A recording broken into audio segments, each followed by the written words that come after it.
Oh man, that's a lot of crowns. They're putting in a lot of nice aesthetic crowns there.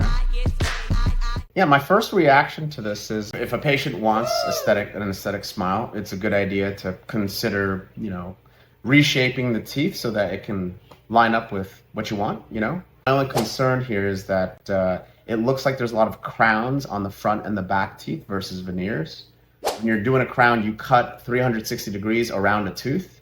A veneer is you cut 180 degrees. So by preserving more tooth structure, you get to save the tooth long term.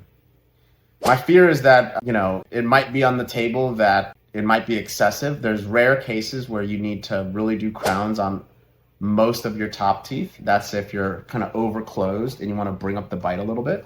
Overall, I can see this case, patients probably be very happy with it.